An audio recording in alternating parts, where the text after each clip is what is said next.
If you had told Undoen a month ago that she would be sleeping with a stranger she had just met, she would probably have slapped you in the face. But a month later, that is exactly what happened. Let's go back to a month ago when our female lead was still the gallery curator of Daya Museum. She is in charge of the preparations for their special exhibition. She has just received a call from her boss when she notices her boyfriend has sent her a message. He wants them to meet tonight, but Doen is too busy. So she calls him to tell him just that. However, he begins to yell at her, insisting she makes some time for him. He says he has some very important news to share. With no choice, Undoen has to skip her exhibition. She rushes to see her man who has prepared dinner for her. However, it doesn't feel romantic. There is this strange silence that Doen doesn't understand. It is as if something bad is about to happen. She doesn't want to panic and just assumes it is because they are both tired. Her boyfriend is Lee Jinwook, the director of Grand Hotel. As soon as she sits down, he begins to accuse her of being late. Our female lead reminds him she was busy and he was the one who insisted on meeting without informing her first. She is eager to know why he called her here, but he says they will speak after dinner. The bad feeling is back again. Undoen starts to panic now. Everything seems so strange and the silence makes it even worse. She is struggling to eat when she suddenly hears something that shocks her. She drops her spoon and stares at her boyfriend. She doesn't believe what she heard, but he repeats it to her once again. Her boyfriend is getting married,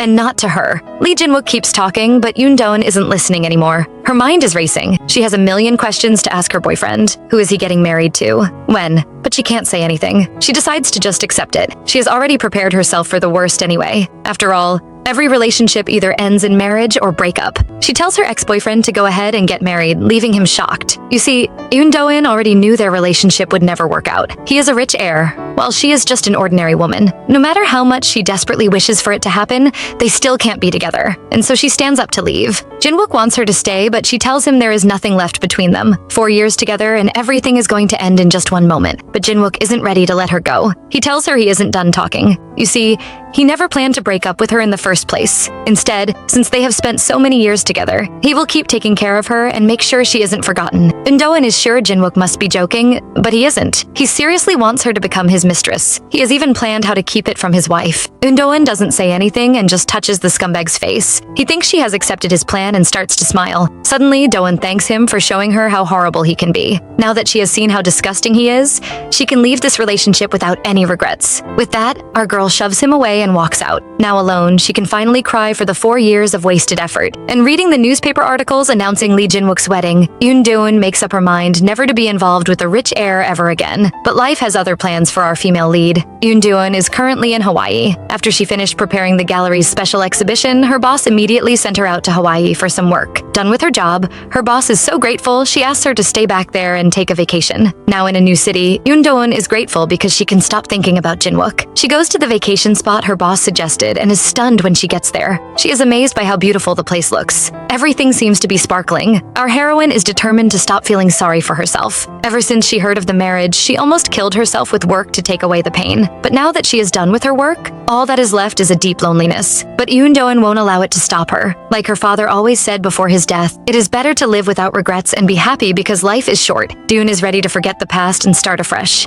All she wants is to forget all her bad memories. But it seems she spoke too soon. Undoen suddenly hears a sound behind her. She looks back only to see a man with a camera seemingly taking pictures of her. Her trauma immediately returns. She is reminded of her childhood as the daughter of a famous actress. Everywhere she went, the cameras were always on her. Right from her birth, she has always lived her life in the spotlight. No matter how much she tries to pretend, she still can't control her fear of cameras. The man doesn't seem to notice and keeps taking his pictures. Doen notices the man is a foreigner and doubts he could have taken pictures of her, but she still can't be sure. After all, he might not be after her because her mother is an actress, but for another reason. She remembers an incident that happened 9 years ago when someone took her pictures and edited them into sensual images. Undoen knows if the stranger took pictures for that same purpose, she is finished. Just the thought alone makes her scared. So she walks up to the stranger and asks to see his camera, and is immediately blinded. The stranger is handsome. He is ridiculously good-looking. Undoen stares at him amazed until he suddenly refuses to let her see his camera. All her good feelings about him instantly disappear. She tells him she might be in one of the pictures, therefore she would really like to see it. Seeing her insisting and even suggesting she will pay for it, the stranger finds it funny. He asks her if she can afford it since his pictures are really expensive. The man says his pictures are expensive, making Undoen confused. She wants to stop, but the thought of the pictures he might might have taken keeps bothering her, and so she tells the man she will do anything he wants if he can just show her the pictures. Wrong move, girl. The handsome stranger is pleased to hear this. She has fallen into his trap. He asks her to look at the pictures properly and goes ahead to show her. Turns out the man is innocent. There are only pictures of the trees and the ocean, and none of Eun-dong. The girl is shamed and immediately gives him a 90-degree bow, apologizing for accusing him wrongly. The man isn't willing to let her go just like that, though. He reminds her of her words, promising to do anything he asks. He tells her just words can't fix anything, and she has to make up to him properly. Now Eun-dong is annoyed, asking what he wants her to do. He says she should put more effort into her apology. Our girl gets angry, asking if she should get on her knees in that case. The stranger says he isn't that much of a trashy person, and she says that is good. Otherwise, she would have to sort out the trash in Hawaii. She is indirectly calling him trash. Doan is expecting the stranger to get angry, but the man just laughs. Now Doan is wondering if she got involved with the wrong person. This man doesn't look normal. Plus, he doesn't seem ready to let this issue go. Just as she is wondering how to escape, her phone rings. And Doan can't be more grateful to her friend Myeon right now. She immediately pretends to be picking her friend up from the airport. The man seems to notice, but before he can stop her, she quickly runs away from him. However, in her haste, she doesn't notice her scarf has dropped. The strange man picks it up, finding this Korean girl very interesting. Back in the hotel room, Myeon is wondering if her friend is possessed. If not, why is she calling her sweet names? Eun-dong says she was trying to get rid of a hot psycho. The two friends start discussing Doan's trip to Hawaii. Myeon doesn't want her friend to just enjoy the scenery. She wants Doan to get some hot men too. Eun-dong is reluctant to do that since she just broke up a month ago. Myeon reminds her that month was enough for her ex-boyfriend to marry though. Myeon is still holding a grudge against Lee Jin-wook. So much so that she attends his wedding even while pregnant. Wearing a white dress, she makes sure to sit in front, making that scumbag uncomfortable throughout the wedding ceremony. Myeon is also feeling guilty. After all, she was the one who introduced Eun-dong to that trashy man, Lee Jin-wook. Eun-dong doesn't blame her friend since no one could know Lee Jin-wook was that type of person. He seemed really decent back then, but it seems Doan isn't getting rid of her ex anytime soon. Myeon has some terrible news for her. Lee Jin-wook and his bride have traveled to Hawaii for their honeymoon. Myeon is sorry for Doan. She knows there are plenty of hotels in Hawaii and the possibility of Doan seeing that cheating couple is slim, but she still wants to warn her friend. Eun-dong is upset about this, but not for long. Myeon once again encourages her to find some hot men to have fun with in Hawaii. Since her ex has moved on, she should too. She doesn't even mind if it is a one-time stand. This is the last year of their 20s. Before they enter their 30s, she wants Doan to do something reckless. In fact, if she sees a man hotter than Lee Jin-wook, she should just sleep with him straight. For some reason, Eun-dong immediately thinks of that hot stranger she saw on the beach. She is embarrassed to be thinking of him and scolds Myeon instead. After hanging up, she then notices her favorite scarf is missing. Eun-dong immediately goes down to search for it. That scarf was her mother's gift to her. Therefore, it is very important to her. Even worse, she has just read articles all talking about her ex-boyfriend's wedding. They call it the relationship for the century, making Doan very upset. What were the 4 years they spent together then? It didn't seem to matter in the face of his 1-month relationship with the other woman. As sad as it is, Eun-dong has to accept the fact that Jin-wook never intended to marry her. That scumbag. Unknown to her, she has walked into a restaurant on the beach. She is tired of thinking about Jin-wook, that scumbag. He isn't even her man anymore, so she makes up her mind to forget him and enjoy a peaceful vacation. Besides, with how huge Hawaii is, there is no way she will run into Jin-wook and his new wife. She is just worrying for nothing. Spoke too soon, girl. She has barely finished that thought when she hears his voice behind her. It is her scumbag ex who cheated on her. He is shocked to see her and asks what she is doing here. The first thought in Eun-dong's head is, run.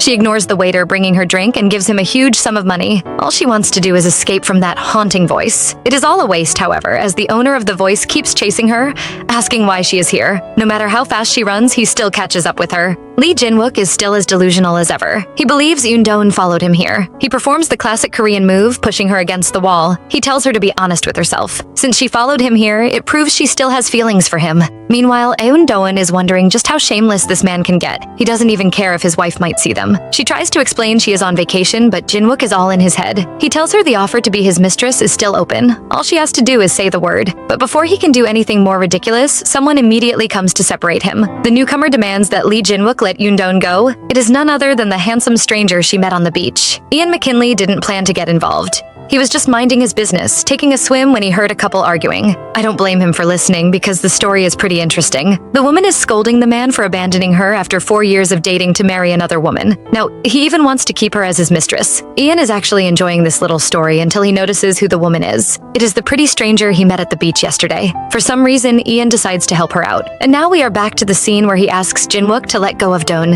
Our female lead is stunned to see him here while her ex is insanely jealous. especially since this man is so handsome. He tries to send the man away, saying their argument doesn't concern him. But the man is extremely stubborn and refuses to leave, instead ignoring Lee Jinwook altogether. Watching the two interact, Jinwook is about to die of anger. He keeps questioning them, but neither answers him, treating him like air. Instead, Ian has revealed to Doeun that her missing scarf is in his hands. Doeun is happy to hear this, since it is her favorite scarf. The two decide to head upstairs to retrieve it. Watching the two leave together, even holding hands, Lee Jinwook can't control his anger any longer. He attempts to stop them while grabbing Doeun, except Ian immediately grabs his disobedient hands and twists it. Now Jinwook is wailing like a pig and begging Ian to let go. Our male lead warns him to focus on his wife and stop clinging to his ex. Jinwook is so shocked by the pain and the fact that Ian can speak English, he doesn't do anything as the two leave. That doesn't mean Doeun is done with him though. She doesn't forget to give her ex a parting gift. She gives him the famous middle finger and tells Lee Jinwook to focus on his wife. All the way to the hotel, Ian can't stop laughing. Not even when Doeun scolds him does he stop.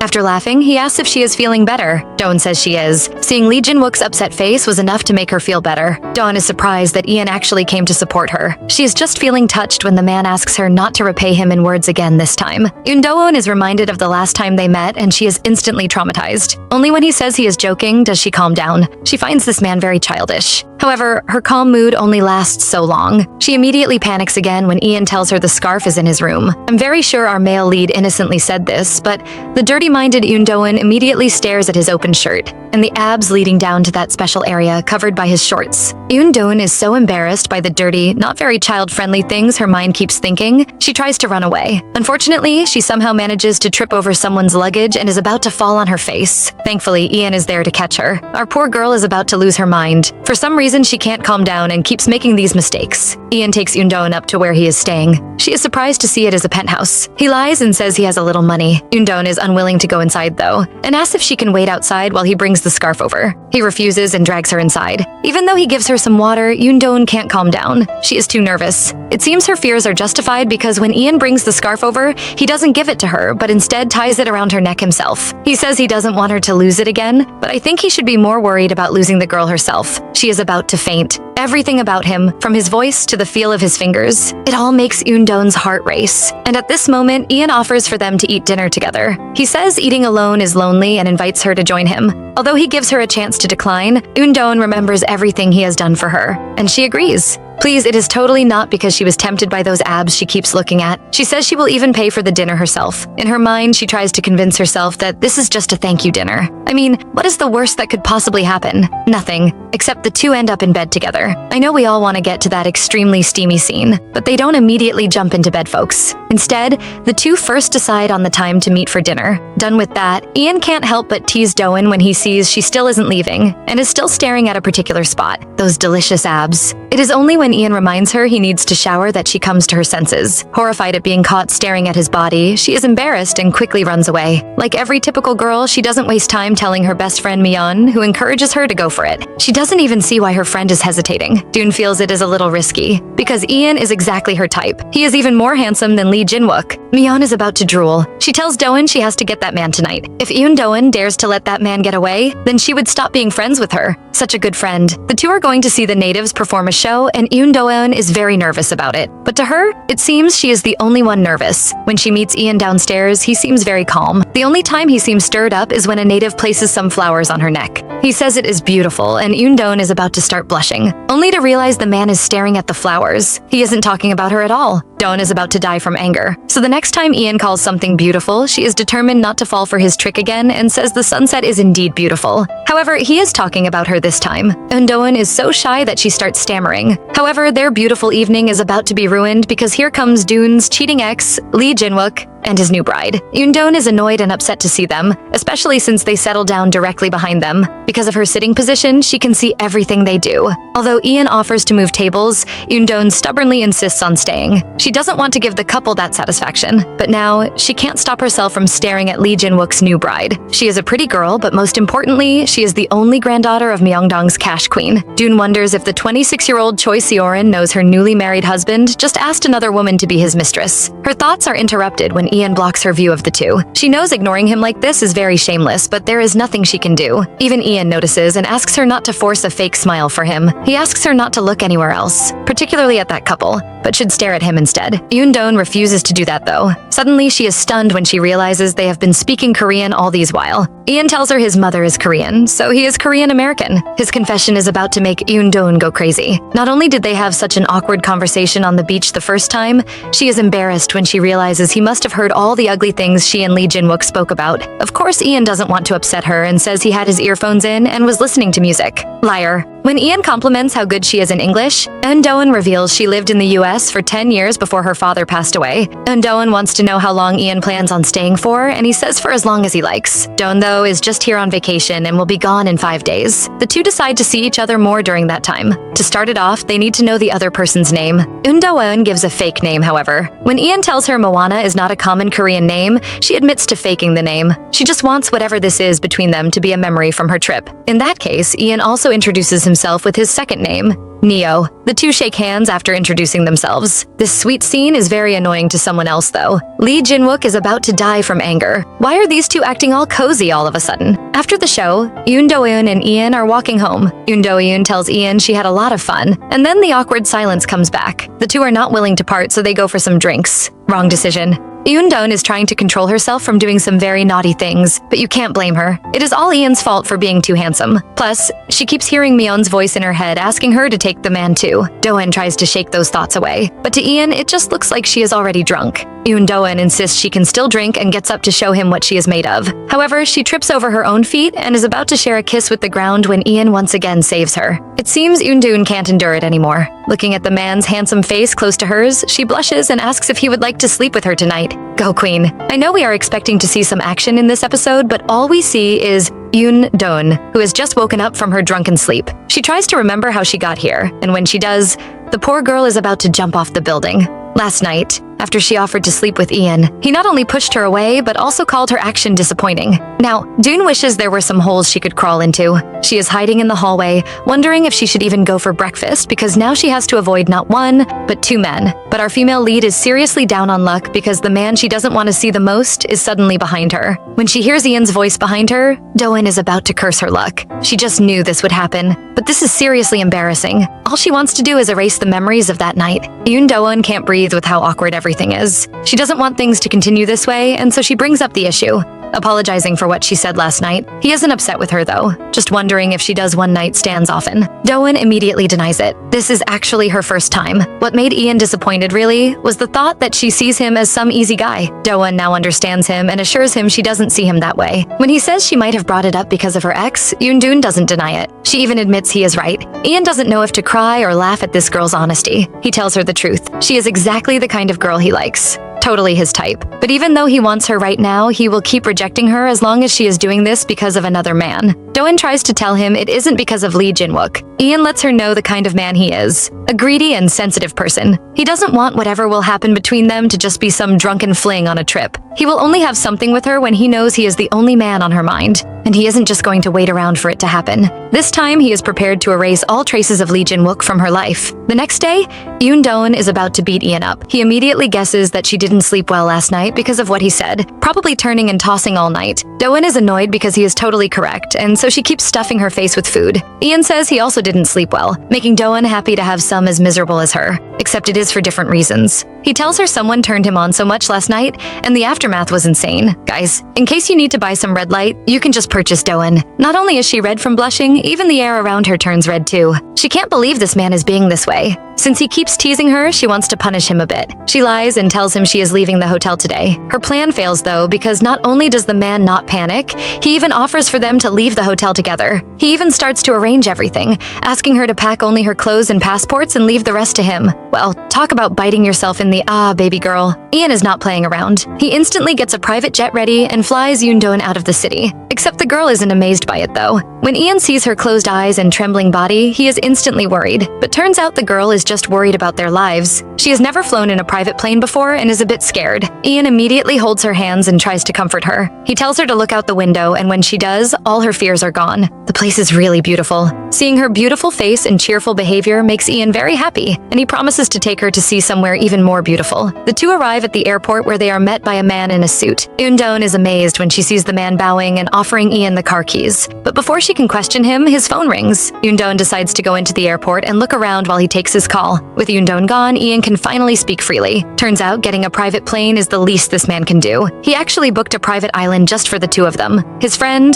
Liam Jackson, has prepared everything for, but he is extremely nosy. He wants to know what Ian is going there to do because it can't be to take pictures. He is sure his friend finally has a girl. Not only did he book a private plane, he even prepared women's accessories, even down to cup noodles and water bottles. Liam is extremely curious to know who this woman is that is making his friend go all out. Ian tells him for some reason he can't just take his eyes off her, or rather, he doesn't want to. But there is still trouble. Liam wants to know if the girl is aware of Ian's true identity, and Ian says no. Liam doesn't believe the girl doesn't know the Ian Kim McKinley. Ian explains he introduced himself as Neo. Shocking Liam. You have to know that is a special name for Ian. But Ian has seen Yoon-don approaching, and so he hangs up. Doon can't hide it anymore. She is very curious to know where they are going. Ian tells her it is Haleakala, the house of the sun and the place with the most incredible sunsets. The two are all set to watch the sunset. Do-yoon is amazed by how well everything was planned. Ian shamelessly takes credit for Liam's work, saying he planned it himself. Do-eun has also brought along some sandwiches for them to share. However, seeing Ian staring at it without eating,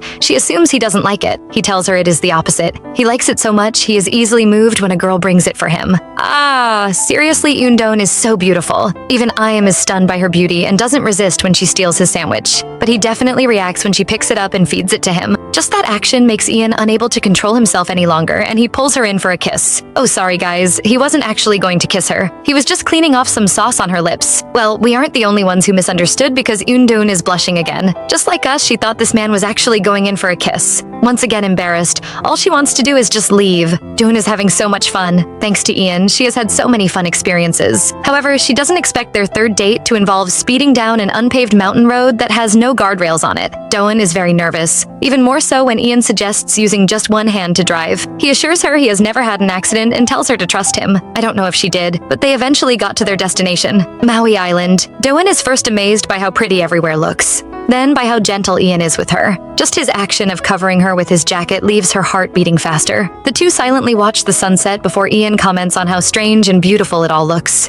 Do-eun agrees with him because it feels like they have landed on another planet. Now, Do-eun finally understands the story behind the island. Just like the demigod Maui wanted to hold on to the sun, she also wishes she can hold on to this moment and have everything stay like this. But the moment is broken when Ian suggests they go eat ramyeon. Do-eun is touched by how prepared he is, even getting Korean food. She is also amazed by the beautiful night sky. It is like being in a snow globe full of stars. She is sure this isn't Ian's first time here, and he admits she is right. She is touched that he would want to come here yet again, only for her. He reminds her of his promise not to disappoint her, and Do-eun is happy. She thanks him for bringing her here. Their day is still not over. They step out of the car to view this beauty in person. Do-eun starts acting childish, dancing around, but Ian stops her and puts a scarf on her to stop the cold. Staring at his face, she is once again stunned by how handsome he is. She remembers him wanting to take pictures, but he tells her he already is. He doesn't need any camera. All he needs to do is fill his eyes with her and capture every moment with her. Do-eun doesn't know if it is because of the romantic setting or his handsome face, but those words were enough to make her drunk on him, so much so that she doesn't resist when he asks to kiss her. She even scolds him for asking something like that, but he tells her he is being a gentleman. Green flag. Do-eun has never heard words better than that, and she pulls him close. She could feel everything. His hands around her waist, the scent of him. She just wanted this moment to last forever, and she doesn't stop even when they get back to the hotel. In fact, she even wants to feel more of him. And so our girl finally enjoys the not-so-child-friendly actions she has been looking for. Sigh. After 300 positions and styles, it is finally morning and the two are awake. After some teasing, Do-eun goes to wash up for breakfast. She still can't believe she was the one who did all these steamy things last night, and her mind keeps replaying those moments. Suddenly, she realizes something and her eyes go wild in panic. What makes Yoon-don shocked is the amount of hickeys on her body, all evidence of how steamy their night was. That wild man. Ian has prepared breakfast for the both of them. While they eat, Yoon-don tells him she wants to take the keys to his car so she can pick up her suitcase. Ian doesn't see any need for that since he has already prepared lots of clothes for her in the closet. He is surprised when she refuses. Do-eun doesn't feel comfortable taking those clothes from him, which makes Ian amused. This is the first time a woman is rejecting him. Indeed, she is different. Do-eun feels this breakfast is very awkward. The silence is killing her, and she keeps thinking about what their relationship is now. Ian doesn't give her time to think about it as he carries her back to bed. Looking up at this man who desires her so much, he even wants them to share the same scent, Yoon-don is aware he isn't as innocent and sweet as he looks. Something tells her behind that perfect face. There must be something dangerous hidden within, but she is too drawn to him. Every time he stares at her with those blue eyes,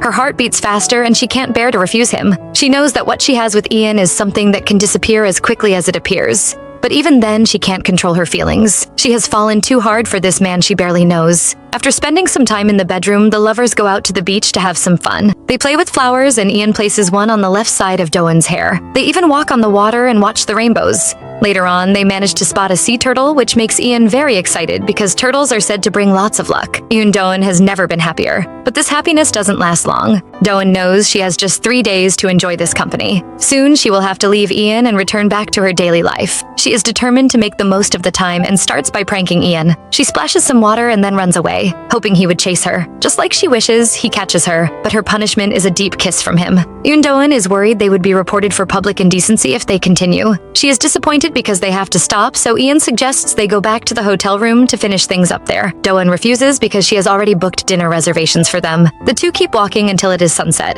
Do-eun has truly fallen for this man because she forgets her past trauma and fear of cameras and suggests he takes some pictures of her. Even Ian is surprised to hear her request, but he still obeys her. Do-eun can't believe how far she has come. Just a few days ago, she was scared of his camera, and now he is taking pictures only for her. It is almost like they are lovers. Do you like him that much? Is a question someone asks her. Do-eun is stunned to see a little Hawaiian girl staring up at her. The little girl repeats the question, confirming she was the one who said it. When Do-eun still doesn't understand, she tells our female lead that she saw everything that happened. Do-eun is about to faint. She and Ian have been caught by this innocent child. Remembering the hot kiss they shared on the beach, she is sure they must have corrupted the kid. The child is used to such public displays of affection, though because her mom and dad are the same. They kiss each other all the time. She even tells Do-eun it is a normal thing for people who love each other to kiss outside. Seeing the child's love for her parents, Do-eun is reminded of her own parents and the times she once had a complete happy family. She is just about to feel sad for herself when the little girl asks if she also loves that man. Knowing she is talking about Ian is enough to make all of Do-eun's sadness disappear. Just the thought of being in love with that man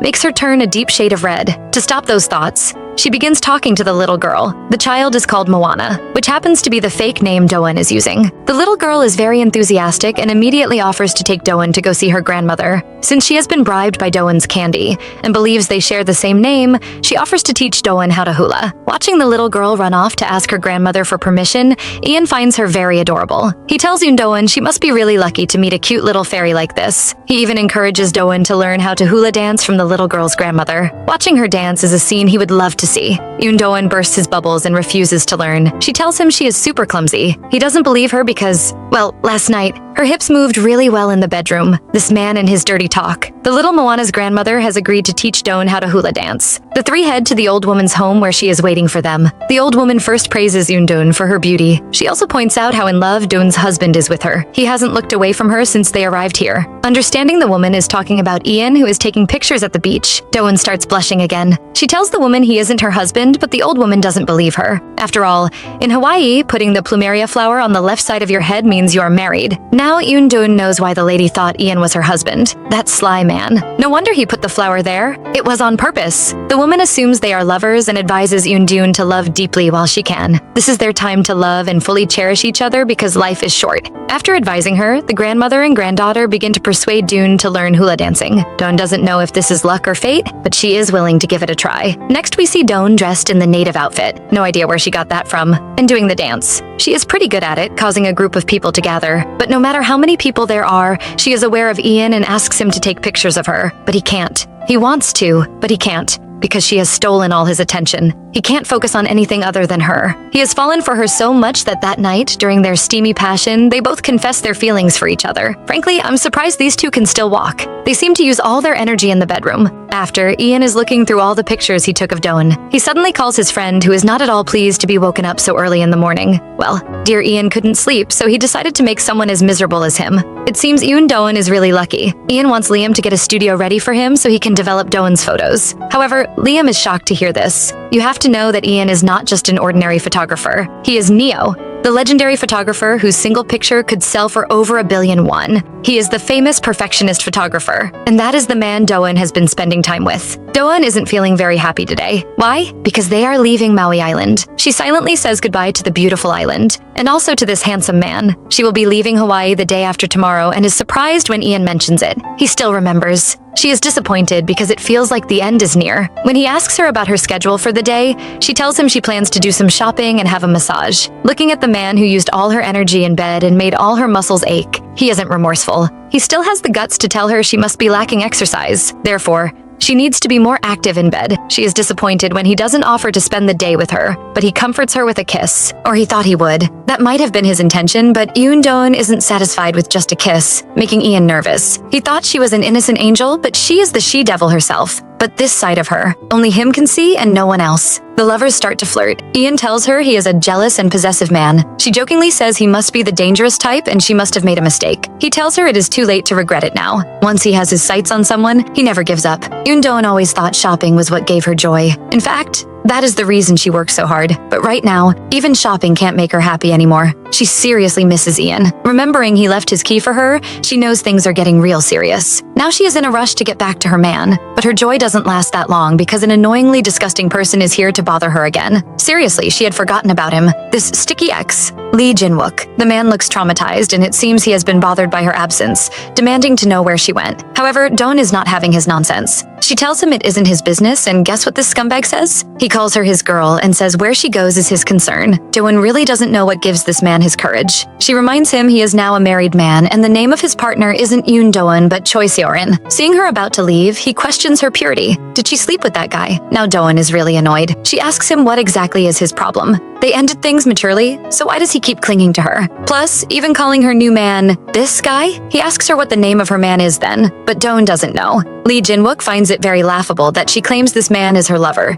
yet she doesn't even know his name. The scumbag ex, seeing that she doesn't know her new lover's name, is convinced she is still hung up on their 4-year relationship. This thing with her new lover is all just a play to make him jealous. He scolds her for going this far with a stranger without even knowing if he is an escort and asks if she still even has any pride left. Jin-wook says he couldn't sleep or eat while she was gone. He needs her to calm his fears by telling him she didn't sleep with the stranger. However, Doan disappoints him and tells him she did. And the nights with the stranger were amazing. Far better than anything Lee Jin-wook could ever give. Jin-wook is so angry, he punches the wall. He begs Yoon Doan to give him 3 years. He never married Choi Seorin because he loved her, but because her family can support his hotel reconstruction deal. He promises to come back to Doan after the deal is completed, but his words just make Doan more disgusted with him. She seriously can't believe she loved this man for so long. She calls him a spoiled brat who thinks making a tantrum can help him get his way. Lee Jin-wook is heartbroken by how much she has changed, but she reminds him he is the cause of it all. Since he chose Choi Seorin to be by his side, he should stick to her and be a good husband to her. Doon is done speaking with that scumbag and goes to get her massage at the spa. But it seems today is really not her lucky day because guess who she bumps into at the spa? Choi Seorin.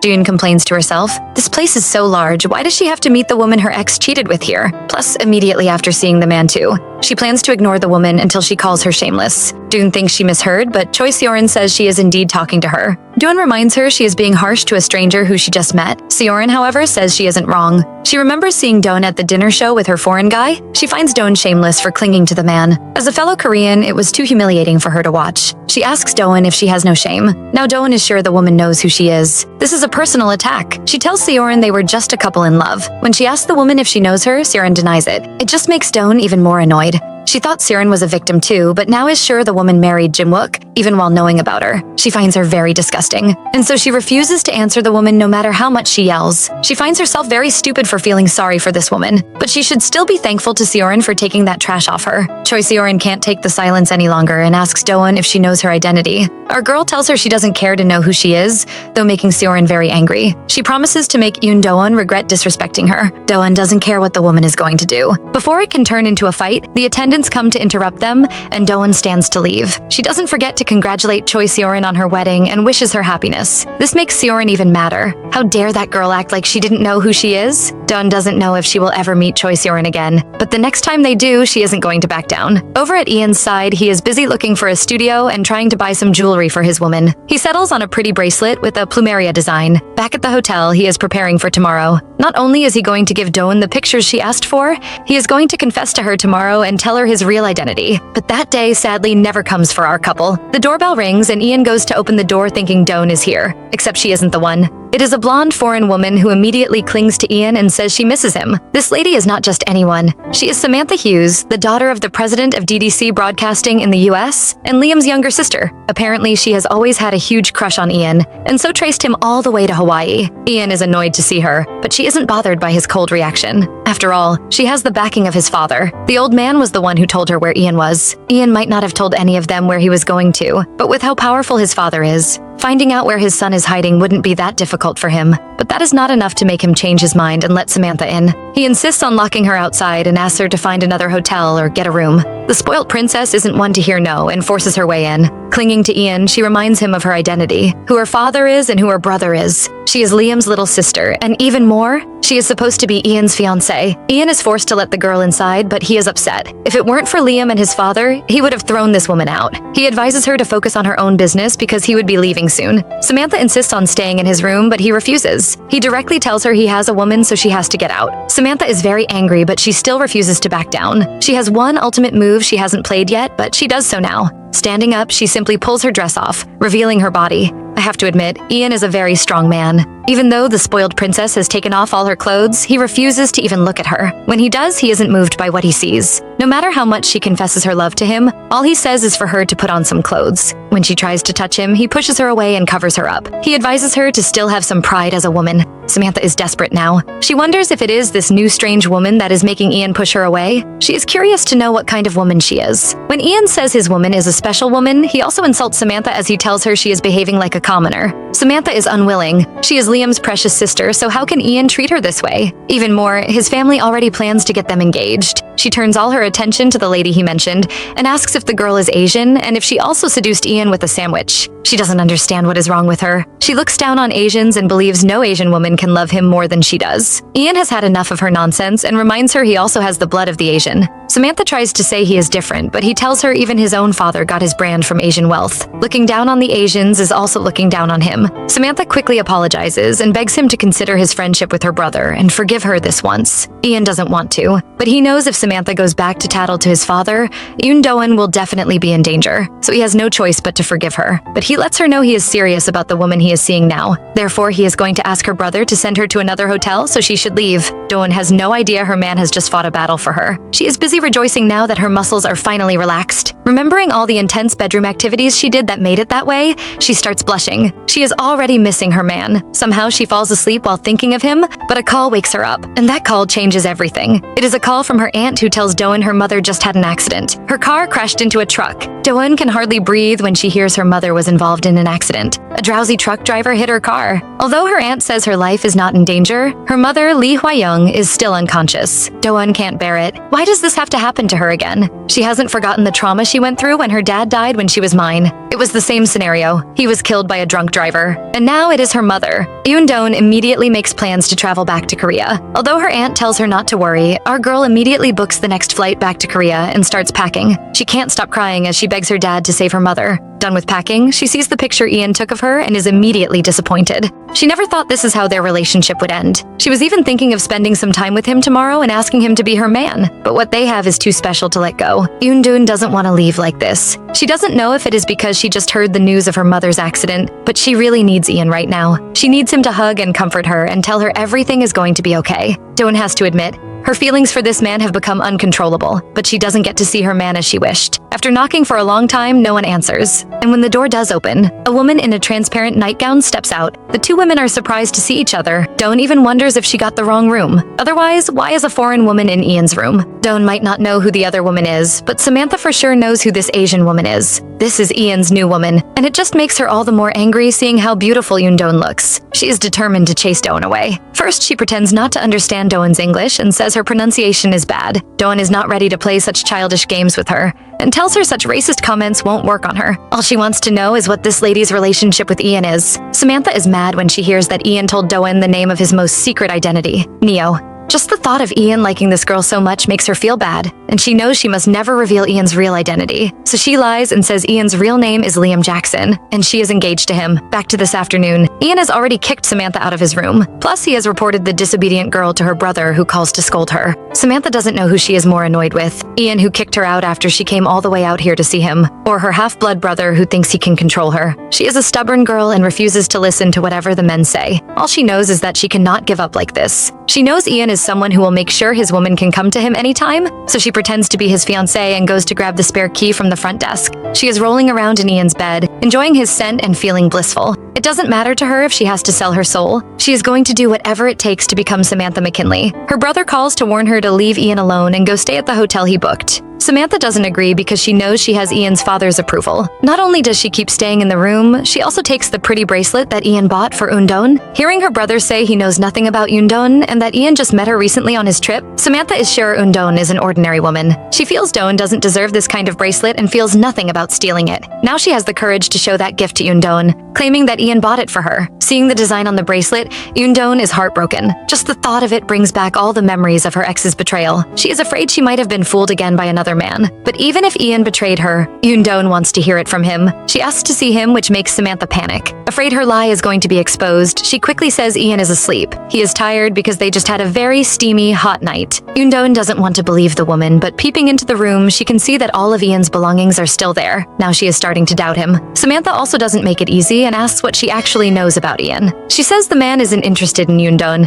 and that is why she knows nothing about him, not even his name or age. She even takes it further and makes it seem like Ian is a playboy. She knows how much Ian hates casual flings, so she is able to predict that Doan approached him first and Ian turned her down. She is determined to get rid of Undon completely, even if she has to ruin her brother's name while doing so. She is afraid the girl would learn of Ian's real identity, and then she will never want to let him go. But Doan doesn't know this, and it makes her heartbroken, especially since Samantha starts insulting her, acting as the fiancé. She says Doan has no right to speak to her face since she is just a casual fling. She even says everything Doan enjoyed was all paid for with her money. Doan doesn't want to believe that this dreamlike paradise and the man who made her lose her mind was all a lie. But the way Samantha is speaking makes her start doubting Ian. Samantha warns her to give up her dream of meeting a rich, handsome guy to turn her life around and not to show up around here anymore. Doan doesn't argue, but there is one thing she doesn't understand. If Ian is really as bad as Samantha says he is, a womanizer and a leech, why is she still with him? Samantha says it is because she loves him and no one can love him more than she does. Doan doesn't know what to do. Remembering Ian confessing his love for her and how she also almost fell in love with him, she is confused. But one thing she is determined to do is never to love a man who deceived her and played with her heart. She tells Samantha she is too precious for this kind of relationship. The girl proudly tells her to get leave, but our Doan is a proud girl. She tells Samantha she isn't leaving here without an apology. She might be sorry for the lady, but she is also a victim in this situation and therefore deserves an apology from Ian. Samantha can't control her anger anymore when she hears this. We don't know what happened, but the next day when Ian returns, he is shocked when he hears the front desk explain what happened at the hotel yesterday. Of course we all want to know what made Ian so shocked, so we are back to the two ladies. I'm honestly surprised they haven't started pulling each other's hair by now. Samantha looks ready to do that, especially when she hears Doyeon refusing to leave and even demanding for an apology. She instantly calls Doyeon a shameless Asian woman with no manners. Doyeon is quick to point out that Samantha is the one behaving like a woman without any manners. Not only is she causing a scene at the hotel, she is even being racist. But Doan is unwilling to stoop to such low levels. She says she is leaving Hawaii soon, so she doesn't want to act impulsively or create any misunderstanding. But that doesn't stop her from telling the other woman how disappointed she is to find out Ian ended up with someone like her. She still doesn't believe Samantha is telling the truth, but if she is, then she advises the woman to rethink her marriage to Ian again. After all, a trashy man will always remain a trashy man. Our girl leaves. But what she doesn't see is Samantha running away too. Samantha is annoyed by the way Doan spoke to her, but she is happy to have chased the girl away from Ian. Now she has to leave before Ian returns. Back in her room, Doan starts laughing, but it soon turns to tears. She would be leaving Hawaii in 2 hours, yet she didn't even get to tell him a proper goodbye. She doesn't know if she will ever get to meet him again, but if she does, she wants to tell him that meeting him wasn't meaningless. Ian has arrived back at the hotel and is eager to see his beloved. He tells the front desk to send some flowers to her room, only to be met with the most heartbreaking news. Doan is gone.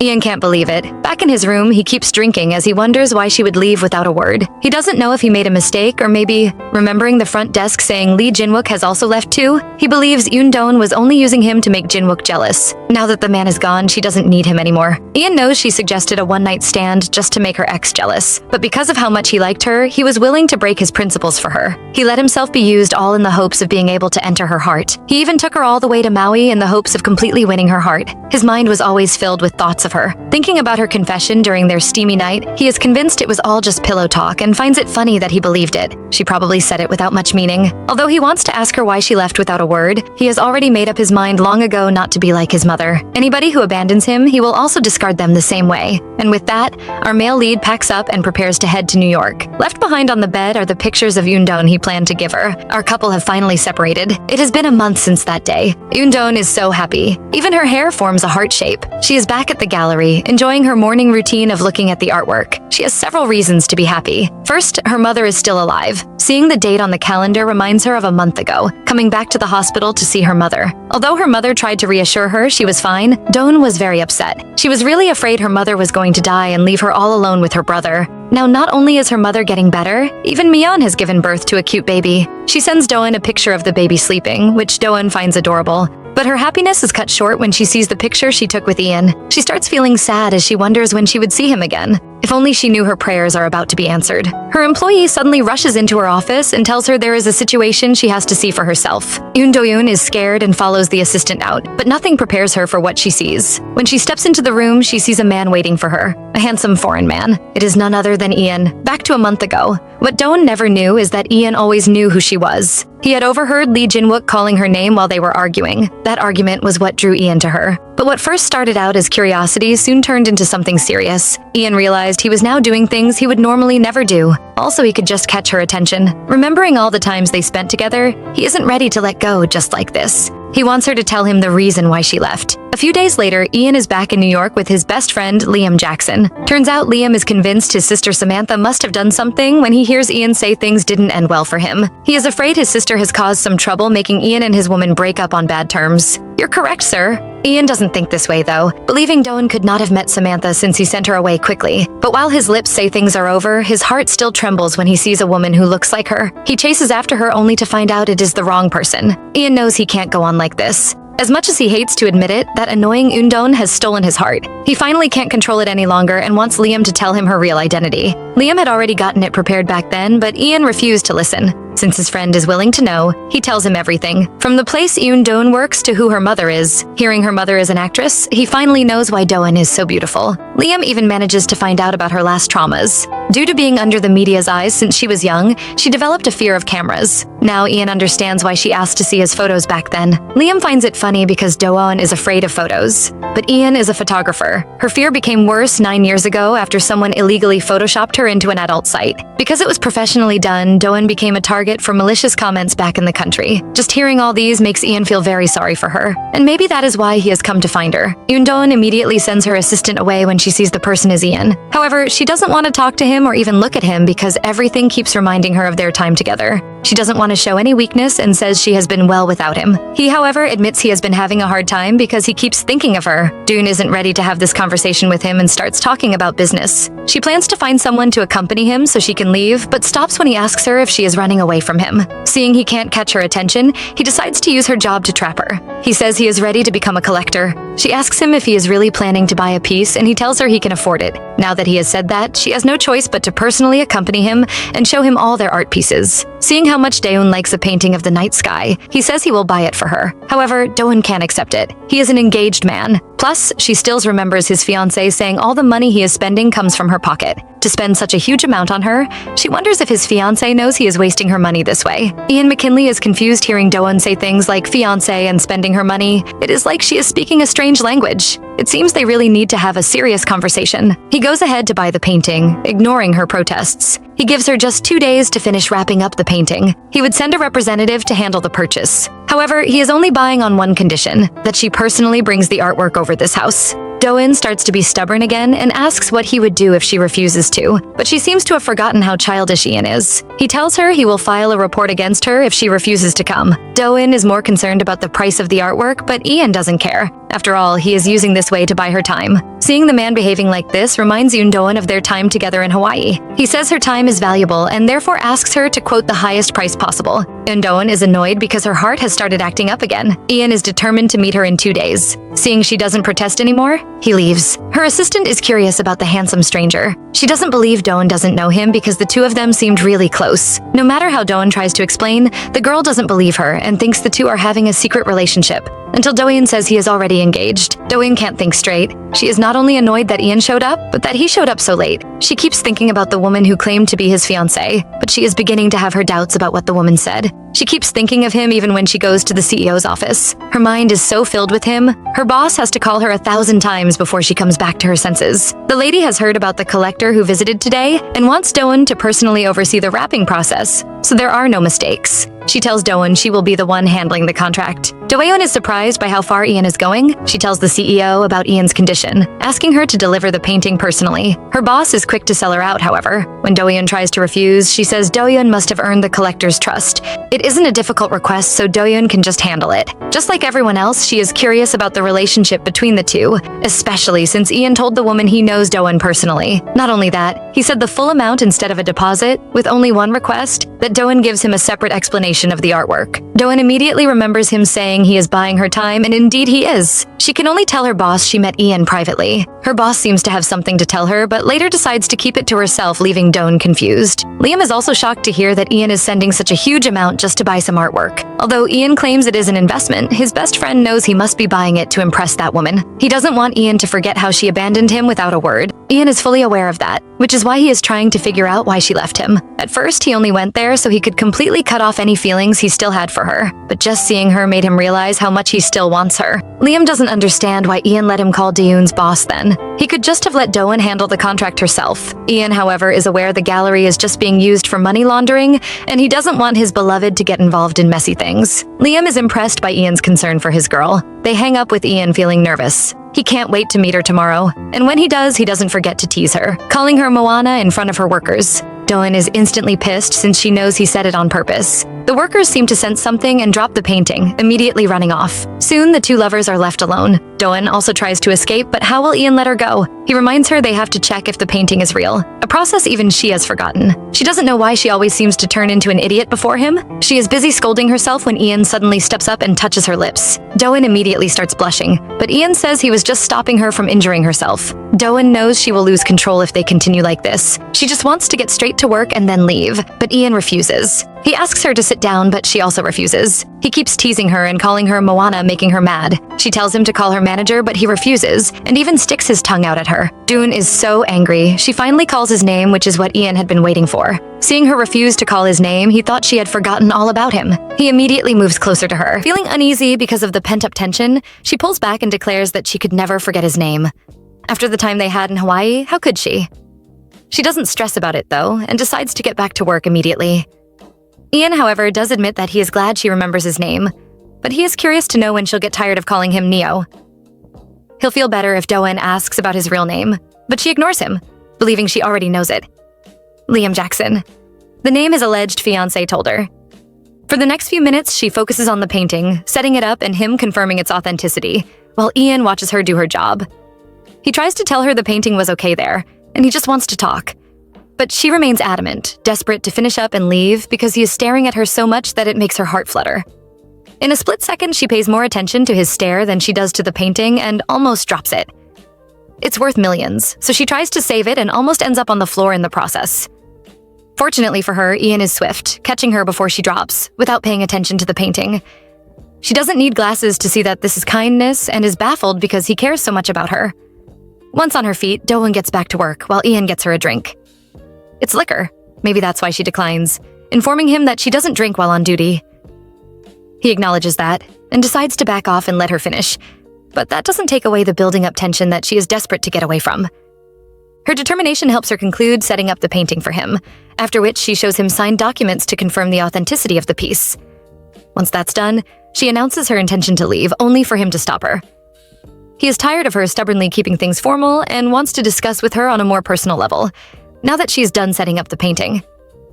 She weakly declines his offer, claiming she doesn't see why they need to talk, but he keeps pushing. He knows she is aware of the real reason behind his buying the painting and requesting that she deliver it. He begs her to stay back and talk with him not as client and gallerist, but as two people who have a lot of unpacking to do. Like it was her who made the suggestion, Do-eun gets comfortable and asks him to settle down, as there is a lot she is curious about. Aside from him allegedly having a fiancé, she wants to know the kind of man Liam Jackson is. She wants to know the kind of man she fell in love with in a matter of days, and Ian, well, he's just glad she is getting comfortable and they are finally connecting. He knows there must be a lot to say, and they both down liquor to make it easier for them to open up. When he notices she is drinking too fast, however, he tries to get her to slow down, advising her against getting drunk. She waves off his advice, assuring him that she hasn't gone overboard yet, and then the question and answer session begins. Do-eun goes first, since Ian is a gentleman and he believes in the ladies' first policy. She starts by asking him why he is just coming to her now, and he lets her know he didn't just pop up because he wanted to. He'd been searching for her for some time now, and a woman who leaves without dropping her contact info isn't that easy to find. Anyway, it's his turn, and he wants to know why she left without saying a single word to him. Doan immediately tells him about her mother's accident that night, and how her mother was unconscious, so she was worried. He shows concern and asks if her mother is okay, and is told she is doing better. Nevertheless, that's not all.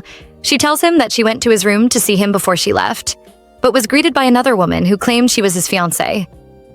He lets this slide for now and asks about the reason why she said the source of his money was his fiancée. Believing that he is denying his lady and lying to her face, she disgustfully describes Samantha, informing him that she introduced herself as his fiancé. She also addresses him as Liam Jackson, which finally makes her attitude all this time make sense. He can't help but burst into laughter because he knows what's going on. Offended by his reaction, she asks if he sees her as a joke now, but he apologizes. It's not her that he finds amusing, but the story she just told him. For Samantha to go this far to toy with him, he can only laugh bitterly before promising her that her has no fiancé. Those words are hard to believe, but he claims he knows the woman who pulled the stunt, and for some reason she is relieved. Doan sees what Samantha did as the actions of a woman who tried to separate herself from a man she knew she'd never have. To prove he is being honest, he FaceTimes her in Doan's presence, so she can confirm. She has mixed feelings about the call and tells him not to bother because it should be too early in the States for her to take calls. She is wrong, however, as Samantha picks up almost immediately, with a beaming smile on her face. She's glad Ian reached out to her first, oblivious to the real reason why he called. Daeun does recognize her voice, listening quietly during their conversation, confirming his story with Samantha, confessing to everything freely. She reveals his name is indeed Ian, along with his identity as the son of the governor of California and heir to the Kim's group. She also casually confesses he is single, meaning he has no fiancé. Her casual mood fades away, however, when Ian turns the phone screen. She can't believe she is seeing the Korean from that night in Hawaii, but that's not his problem. He is done with her, making that clear with the brazen tone he uses to avoid their friends and warn her to stay away from him. Understanding that she had crossed a serious line and he means every word he said, Samantha tries to beg him, but he refuses to listen, ending the FaceTime and blocking her number immediately. He hopes the call is enough to vindicate him, but all he gets is silence. She is trying to process everything she has just heard, pointing out what she picked, one by one. He confirms everything, helping her understand why he is so wealthy. The penthouse, the private jet, the island vacation they had. He's living a life that is on a completely different level from hers. Determined to end it all here, she gets formal again and thanks him for giving her closure. She wants to end it all here, leaving everything as a good memory. It's a cowardly thing to do. She knows. But they live in different worlds. Once she saw the higher class try to be with someone of a lower class. It was a doctor and her mother, and the doctor's mother didn't let the union stand. She already knows how this will end and doesn't want pain or suffering. Instead of begging her to stay, he plays the romance card and asserts that it was she who started their union, but it'll be him who ends it. He thought it would be arousing, but instead it infuriates her, making her think he has shown her his true colors. When he sees she is serious and wants to leave, he stops her. This move still doesn't get him into her good graces, it only pushes her to explain why she wants to leave. She doesn't want to play games with him anymore. But he doesn't see this as a game, letting her know that. His words of affirmation melt her, and he finishes things off by pulling her close and asking her if she's angry that they met again. His presence, coupled with the way he brushes her hair, makes her face grow as red as tomatoes, when she confesses she isn't angry about the reunion. Next, he asks if she is against the bond they share. She reveals she isn't. She missed him, obviously, and she wants him, even though she knows this will end with her getting hurt. Unfortunately for her, her facial expression gives her desire away. It encourages lip contact and the start of what looks like a warm night for the pair. Everything is going great until Ian accidentally rips her stockings. There were times Jinwook did the same to her and it made her feel less of herself. Stockings could be replaced, and he treated her like a stocking, something that could be replaced when he was done with it. She could beat the harsh treatment that he put her through because of how wealthy he was. But it hurt her when her worst fear became a reality. That was the day he discarded her without mercy. She fears that Ian might be the same as him, and the look of admiration she had turns to one of fear and hurt. Noticing the look on her face, he tries to find out what is going on. All she can say is she can't get intimate today. Hastily, she puts on her clothes, not minding his pleas for her to stay. She tells herself she isn't reacting this way because of the ripped stockings, allowing him to apologize for it anyway, before telling him that she is leaving because they are from different worlds. Amidst stammers, she claims she is afraid of getting hurt. Ian, acknowledging her fears, lets her leave after he reassures her that he loves her and promises to wait until she is ready. It was a night of mixed emotions, so Dawn forgot her hair clip there without even knowing. By morning, Ian notices the clip and is deliberating about what to do with it when Liam storms in.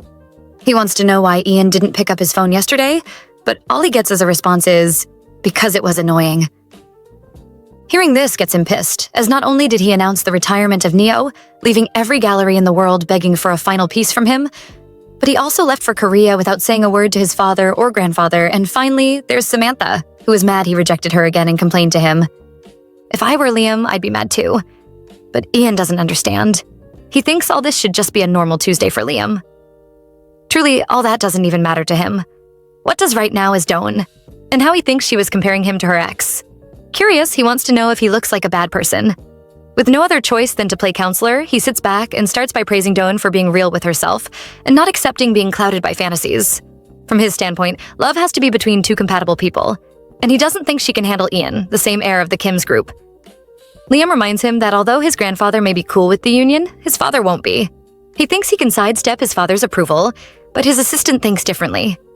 His father, Logan McKinley, is a dangerous man who used Ian's mother's family to get to the top.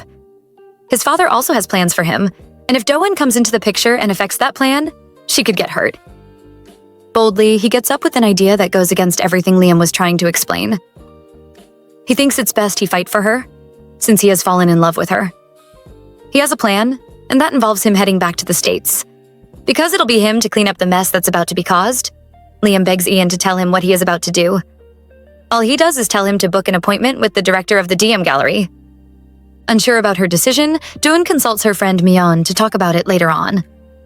Aware of all the facts, Myeon sees no reason why her friend will turn down a man like him. She sees him as an upgrade from Jinwook and Samantha as a gold digger after his riches. Yes, she left because she feared her and Ian would end the way she and her ex did, but it's hard for her to concentrate. From dinner time until she is at work, all she thinks about is spending time with Ian. Her colleague helps snap her out of her love-filled daydreaming when she asks if she is okay. To help herself focus on work, she decides to think about a certain piece by Neo that she applied for. She wants this piece, The Night of Starlight, to be displayed in their museum. With Neo's retirement announced, this is her earnest desire. Maybe because this particular piece reminds her of her time on the island with Ian. Way to go, Dawn. In the process of trying not to think about Ian, all she did was think about him. She is about getting mad about thinking about him when she gets an email. It's a positive response from Neo's people, and although they haven't permitted the Night of Starlights being displayed in their museum, she is glad she persisted, and it's looking like they will. Suddenly, she gets a call from the CEO, which is cool with her. She was planning on reporting the good news, now she can do it over the phone. But it's not that simple. The CEO wants her to stop by for a minute or two, so she does. On getting there, she meets an unlikely surprise, Ian. It's been a while since their last meeting. Doan assumes he is here to see her boss and tries to use that to bail. But her boss doesn't let her, informing her that he came by to say goodbye. He then announces his plan to return to the States, and that hurts her, although she refuses to admit it. She tries to justify her view that it's only natural he returned to his country, while he keeps it formal, saying he came to express gratitude to the curator who helped him acquire his dream piece.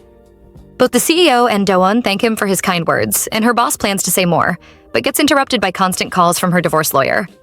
She suspects he is calling concerning the divorce suit and wants to take the call, but also finds it insulting to leave when such an esteemed guest is present. From the look on her face, Ian can tell the call is important and permits her to go take it. Reluctantly, she agrees, allowing Ian and Doan to get the alone time we all anticipated. Initially, silence roams the room, lingering until she gets tired of their staring contest and asks if he really is returning. He affirms that he is, with a beaming smile, adding that he only came to Korea for a short visit. He suspects she is sad, but when he tables the question, she acts tough. Deep down, Ian knows the truth, but he doesn't push. He lets her have the win, allowing her to keep her cool until she asks him why he came over. If all he wanted to do was say goodbye, then he didn't have to come to the gallery, she says. Nevertheless, her tough walls start to crack when he asks if she usually forgets things wherever she goes, or just does it around him. Confused, she shyly demands to know what he is talking about and gets flustered when he pulls out the hairpin. In her defense, he distracted her. That was why she forgot it at his place. While avoiding his gaze, she assures him that next time there won't be anything to forget, since she assumes they won't be meeting again. He doubts that, though, and she lightens up when he tells her that he plans to come back soon. She is about to ask if he is coming back because of her, but fate doesn't allow that. The CEO returns, and they go back to acting formal. Like that, the chat between the three continues, ending when it's time for him to go. Before leaving, nevertheless, he unveils his gift to the CEO, a shockingly expensive bottle of champagne, Armand de Brignac to be precise. Ian assures her that she'll need it soon when she wants to celebrate. He also claims it's his way of thanking the gallery for the painting he bought. But she guesses he knows her divorce too, and that's also what he is hinting at, but she can't really say. As a show of courtesy, Do-won sees him out, walking him to the door with her thoughts focused on the champagne. She didn't see such an expensive gift coming and couldn't help but stare at him, marveling. She gets caught, though, and recalls the night she ran away because he reminded her of Jinwook for a brief second. The feeling he gives her, however, is nothing like Jinwook's, but still, his thoughts also go back to that night, and he apologizes for it. He thinks he messed up, but his apology leaves her feeling guilty. She must have hurt his pride with the way she behaved, but still, he spoke up first. He cares about her, no doubt, and even after she projected her Jinwook trauma onto him, she is certain what they feel for each other is true. As Do-won puts her thoughts together, she recalls he is leaving for the States, and a wave of sadness overshadows her. Up until now, she has kept her cool on the matter, but she doesn't know how to do that anymore. Nevertheless, she is glad he came by, giving her closure once more and bids him farewell with a true smile on her face.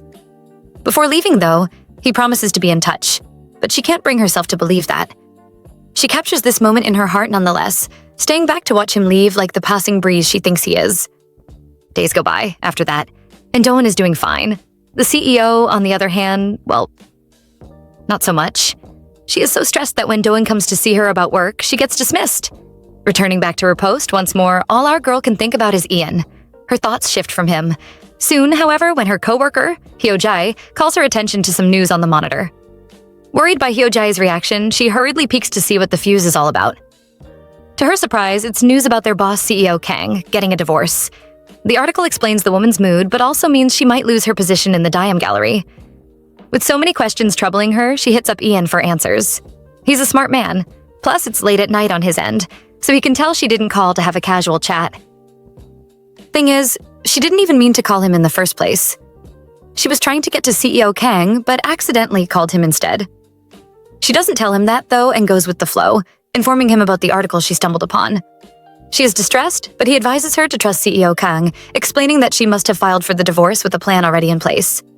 His words somehow calm her down, making her feel glad for calling him. Aside from that, she wants to talk about something else. He will be in Seoul soon and would like to go on a date with her if she is cool with it. This is what he does whenever she tries to push him away. Pull closer to her? Well, she doesn't dislike it. She agrees to the date, suggesting they go to an exhibition for a new artist in town. Anyway, he's okay, so she decides to check on the person she feels might not be okay, CEO Kang. She came to console her, but her boss looked strong as ever. After all, it was she who leaked the news about the divorce. She did it after the divorce was finalized, and she was asked to step down as CEO. She only had the position because of her ex-husband and his family, the owners of the Airway Group, which owns the museum. She isn't mad about stepping down, though, encouraging Do-won that the only thing that will change is her leaving. Everyone else remains.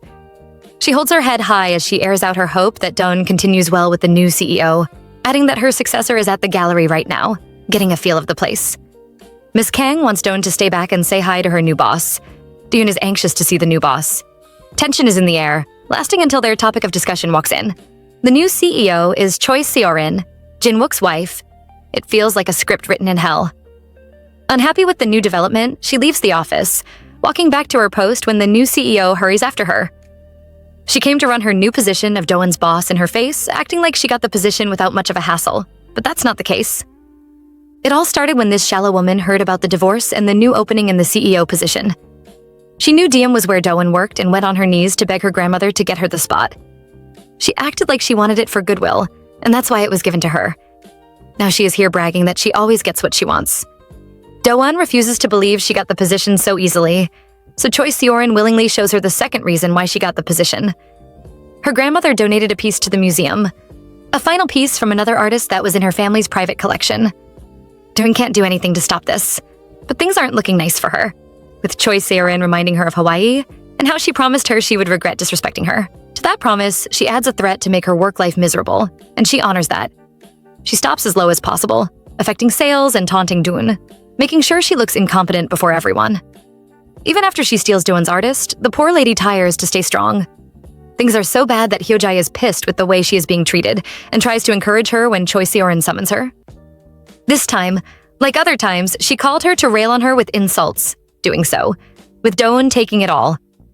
The final blow she endures, nevertheless, is when Choi Seorin takes a shot at her personal life, advising her to work as hard here as she did with charming men in Hawaii.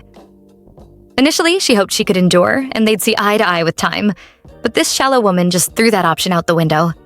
With nothing left to lose and her welfare in mind, she boldly tables her resignation letter, voluntarily giving up her position as the manager in charge of all DM Gallery's operations. Choi Seorin is a bit flustered by the news, but she maintains her calm and uses Doeon's loyalty to the company to get her to maintain her position as manager until the new artist's exhibition is concluded.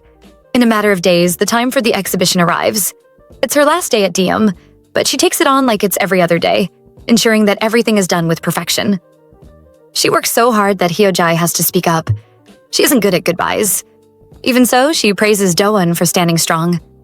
She does feel bad for her, however, and wants to know if she feels troubled by the injustice she has faced so far. This strong persona is just a mask, though. Deep down, she feels wronged. Yet that isn't going to stop her from working hard until the very end. She isn't doing this for Choi Seorin or the gallery, but for herself. Elsewhere, the drama continues, in Ian just arriving Seoul. From the airport, he is being transported to the company, but his mind isn't even in Seoul right now.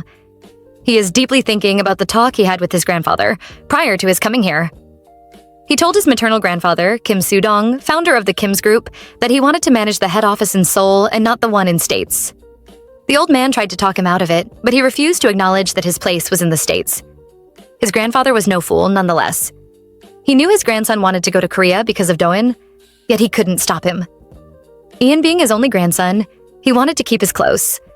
But the look in his eyes when he made the request told him that if he refused, Ian's resolve will grow stronger. He doesn't want the lad to follow in his mother's footsteps and run away, just to disobey his orders. He gave Ian a year, after which he wanted him back, and maybe that's all he needs.